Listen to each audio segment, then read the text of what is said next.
Yo, what's going on? Is this thing on? Check it out.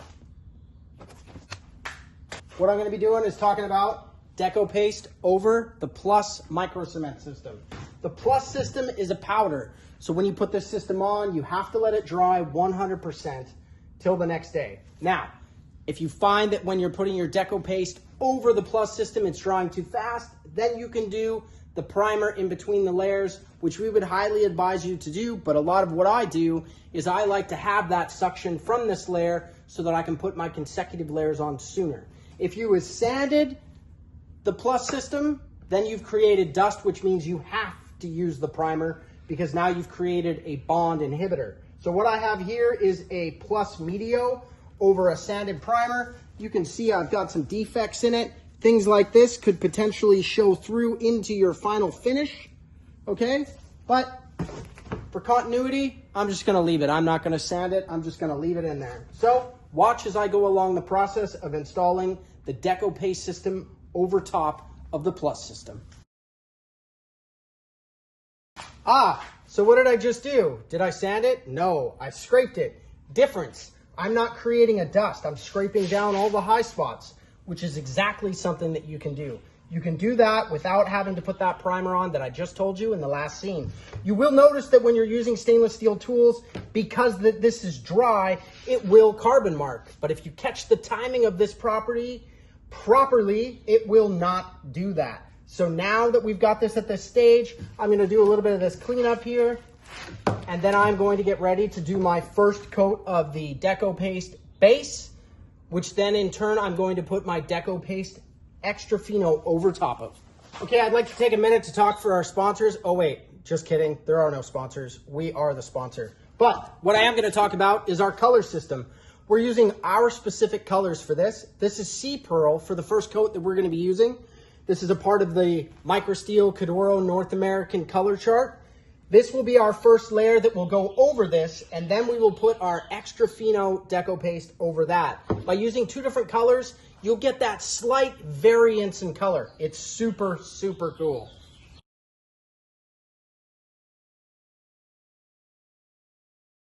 Okay, one thing you should definitely know about the Deco Paste.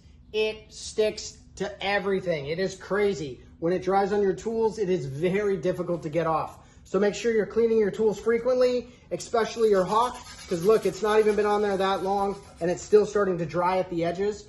Clean your stuff or have someone cleaning your stuff or have extra tools there. Just be diligent because once you start getting it and it dries on there, it's very difficult to get it off. What we want to do before we go to push our next layer in is we want to make sure that it's ready to accept that next layer. So as I'm touching the surface, I can still feel some dampness. Plus I can also feel the material coming off of my fingers. See that? It's not ready yet. You can also see if you look down the surface, you can see the wetness on there. Do you see those wet areas that are right here?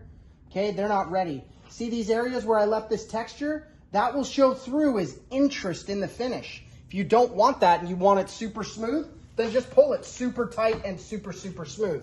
I want it to kind of have that look.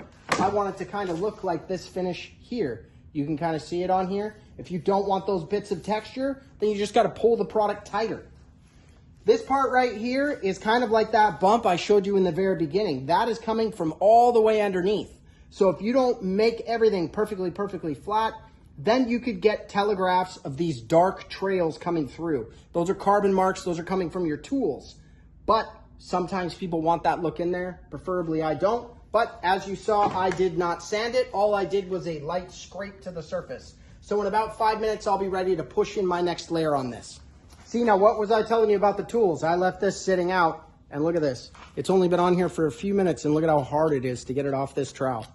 Don't leave this stuff sitting around, because if you leave this to the next day, somebody's going to be getting a slap on the hand and cleaning all the tools, and it is not going to be an easy task. Okay, my finish is now at the exact spot where I want it to be able to push in the next layer. What I'm going to use for my final layer is the Co-Made Bianco. This is a rhombus version of it. I quite like this trowel for most of the stuff that we do. It will work really well for this next part because when you're letting this layer dry, if it gets too far, once again, you can get those carbon marks. It's all about catching the timing. I'm just going to apply this smooth and tight. That's it. So basically, I'm going to take the material like that. I'm just gonna pull it tight over the whole surface. If you have any areas that are still slightly wet, it's going to pull across those and almost make it look like it's burning because that area is still a bit wet. So you wanna make sure you catch the timing properly. By having this other color underneath, it kind of makes it pull through as part of the color finish.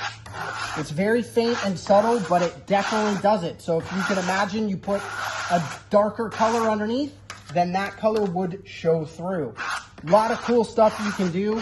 The most important thing what this is doing is it is closing all the pores. So in this particular scenario for the customer that's using this product, he is doing a steam room. So he needs it so that the pores are closed, but he also needs to make it so that his finish is still breathable, because there's nothing worse than doing a steam room and then the steam getting through. So we're gonna have him use the 1C sealer from Microestil, which is a breathable sealer. You can see right here, I have a bit of a wet spot that's kind of telegraphing through. It's right there. It's a bit wet. I'm not gonna freak out about it. There's no point, nothing you can do.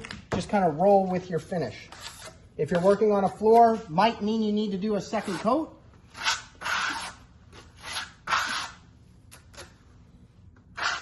It's a bit windy in the shop today as I've got all the doors open.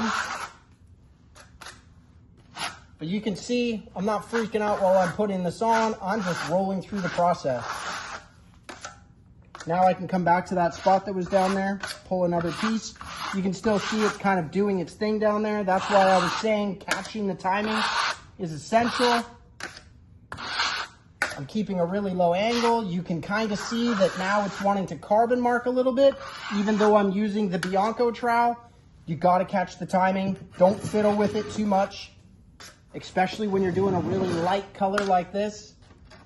But that's it. That's now done. Now I can do a light sand on this, put my sealer on, and we're finished. Very subtle, elegant finish. A lot of people want it really clean right now, but you can still tell there's interest in this work. It's not like a flat paint.